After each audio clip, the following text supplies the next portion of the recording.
नमस्कार। ज्योतिषम astro truths में आप सभी का बहुत बहुत स्वागत है। आज अपने लर्न वैदिक एस्ट्रोलॉजी की सीरीज को आगे बढ़ाते हुए मैं लेसन नंबर 32 तक पहुंच चुकी हूं। आज हम देखेंगे हाउस नंबर 9 के बारे में। सबसे पहले मैं आपको ये बता दूं कि आप ये ट्यूटोरियल वीडियोस हैं, जिनको भी एस्ट्रोलॉजी सीखने में इंटरेस्ट है वो बिल्कुल बेसिक से इन वीडियोस को सीरीज वाइज 1 to 31 तक देख करके अच्छी तरह से सीख सकते हैं। आप अपनी स्क्रीन को जूम करके देखें, इसको फुल स्क्रीन में देखें। अगर आप फोन में देख रहे हैं तो या तो आप लैपटॉप, अपने मोबाइल, अपने पीसी में आप इसको देखें और आप इन वीडियोस को शेयर करें उन तक जिनको इंटरेस्ट है एस्ट्रोलॉजी को बेसिक से सीखने में। आज आगे बढ़ेंगे, हाउस नंबर 9 की बात करेंगे। हाउस नंबर 9 ये वाला होता है।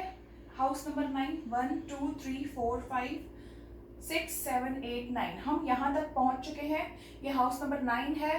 कल 10, देन 11, देन 12, उसके बाद जो 36 पार्ट नंबर आएगा, उसके बाद वो पार्ट सबके लिए बहुत ज़्यादा इम्पोर्टेंट होगा। हम किस तरह से एनालाइज करना है, प्रेडिक्शन कैसे करने हैं, हम उसमें बढ़ेंगे। क्योंकि अभी तक हम प्लैनेट्स के बारे में, राशियों के बारे में, नक्षत्रों के बारे में देख चुके हैं। अभी हम ये देखेंगे कि इन सारी चीज़ों को समझ लिया है हमने, अब इनको यूज़ कैसे करना है। तो पार्ट नंबर 36 आप में से कोई भी मिस ना करें। भाव को या किसी भी चीज को एस्ट्रोलॉजी में समझना, मैंने यहाँ पे एक पॉइंट लिखा है, analysing the thing is different और to knowing the thing is much different. किसी चीज का ज्ञान रखना, किसी चीज के बारे में जान लेना, ये एक अलग बात हो जाती है और उसके लिए एनालाइज करना एक अलग बात हो जाती है। हमको 9 नंबर हाउस के रिजल्ट्स को एनालाइज कैसे करना है, प्रिडिक्ट कैसे करना है, ये एक अलग बात है। लेकिन हमको 9 नंबर हाउस के बारे में सब कुछ पहले पता हो, ये जरूरी है। तो हम एनालिसिस कैसे करेंगे, ये हम प्रिडिक्टिव एस्ट्रोलॉजी सीरीज, उसमें भी कम से कम 7 से 10 पार्ट जाएंगे ही, तो उसमें हम ये सब देखेंगे। सीक्वेंस वाइज वो भी पार्ट बनेंगे प्रेडिक्टिव एस्ट्रोलॉजी के। तो आगे बढ़ते हैं, हाउस नंबर 9। सबसे पहले तो आप ये समझ लीजिए कि हाउस नंबर 9 ये धर्म त्रिकोण में से एक हाउस है। ये धर्म त्रिकोण बनता है 1, 5 और 9 आपकी कुंडली का। इसको हम कुल 16 पॉइंट्स में अच्छी तरह से समझ जाएंगे हाउस नंबर 9 को। सबसे पहले तो आप ये देखें कि ये धर्म त्रिकोण का हाउस बनता है।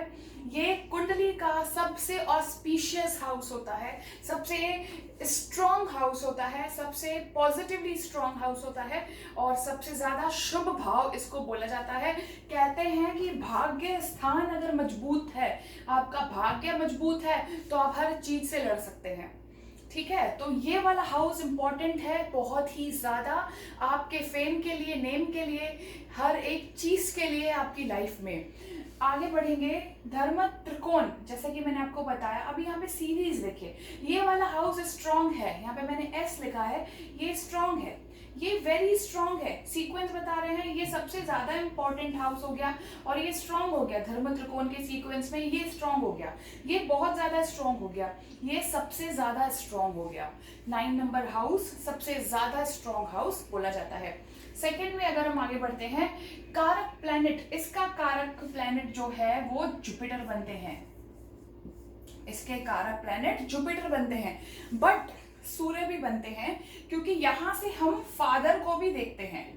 पॉइंट नंबर 6 देखिए, फादर को भी देखते हैं। तो जब हम फादर के बारे में स्पेशली जांचेंगे, फादर से जुड़ी हुई चीजों के बारे में हम जब जांचेंगे, तो हम सन को भी जरूर देखेंगे। इसीलिए सूर्य और बृहस्पति दोनों ही 9th हाउस के कारक ग्रह बोले जाते हैं।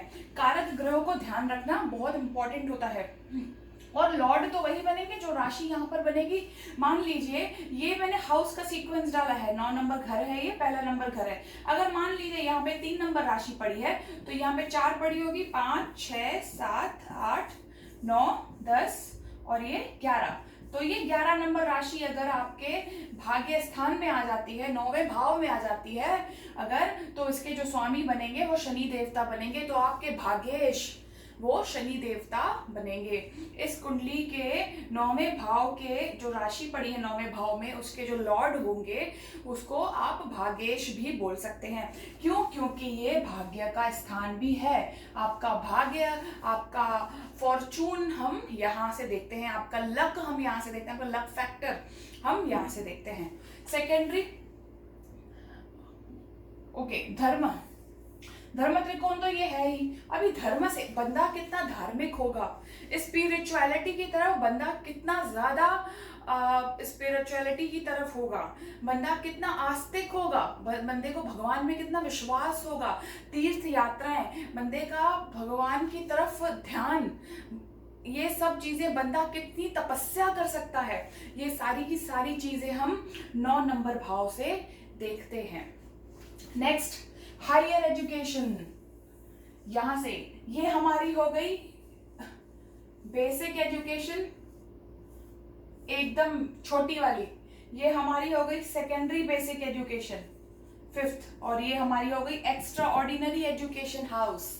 एक्स्ट्रा ऑर्डिनरी एजुकेशन हम 9th नंबर हाउस से देखते हैं। आगे बढ़ेंगे, धर्म त्रिकोण भाव है ये हमने आपको बता दिया। कुंडली का सबसे इंपॉर्टेंट हाउस है ये भी हमने आपको बता दिया।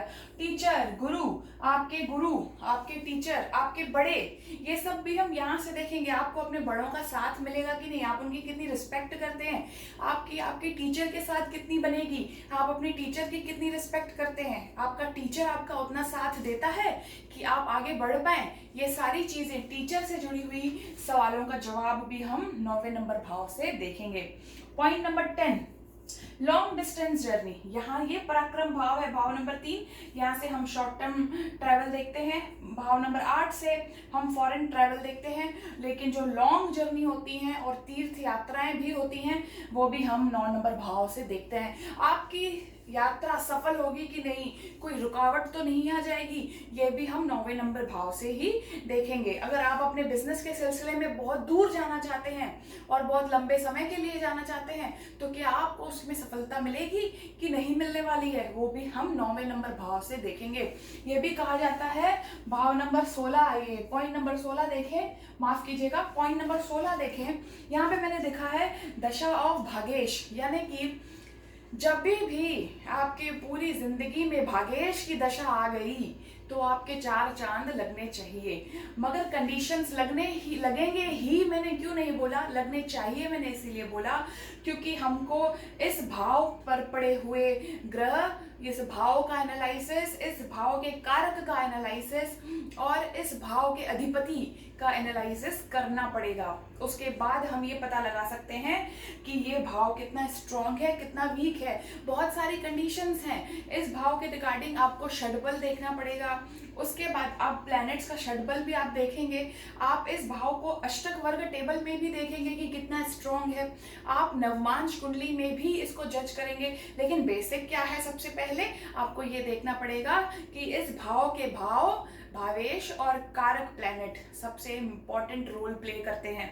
नेक्स्ट, लॉन्ग जर्नी हो गया। 9th house Lord should be, कभी भी ये कहा जाता है आपका भाग्येश 6, 8, 12 में नहीं होना चाहिए। 6, 8, 12 भाव में आपका भाग्येश नहीं होना चाहिए, कभी भी नहीं होना चाहिए। आपका भाग्येश हमेशा अच्छे भाव में बैठा हुआ होना चाहिए। यहाँ से राजयोग, यहाँ से धन योग, यहाँ से बहुत बड़े बड़े योग देखे जाते हैं 9 नंबर भाव से। 9 नंबर भाव आपकी सक्सेस के लिए इतना इंपॉर्टेंट हाउस होता है, आपकी रिस्पेक्ट के लिए इतना इंपॉर्टेंट हाउस होता है, आप कितने विनम्र हैं, ये भी हम 9 भाव से देखते हैं।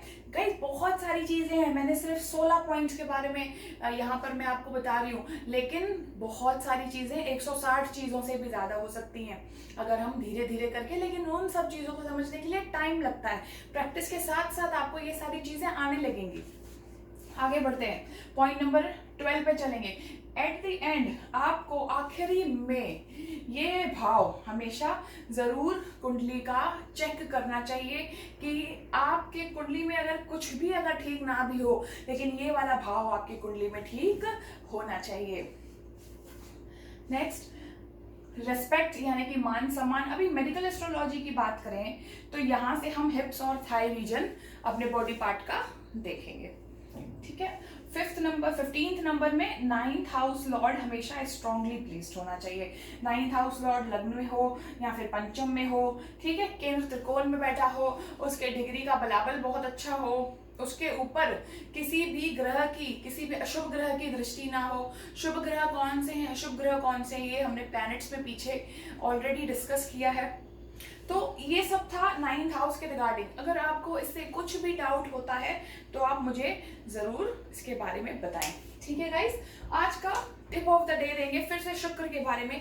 आज शुक्रवार है, आपको हम शुक्र के बारे में ही टिप देंगे। पहले हम जेमस्टोन के बारे में, शुक्र के ओपल के बारे में हम आपको बता चुके हैं।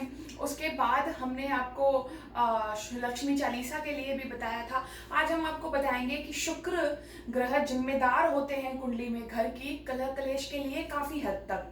अगर आपका शुक्र ठीक नहीं है तो आपके घर की लेडीज की तबीयत खराब रहती है। अगर आपके घर में शुक्र ठीक नहीं है, लेडीज को, आपके घर की लेडीज को रिस्पेक्ट नहीं मिलती है, घर पे बरकत रुकती है, किटकिट होती है।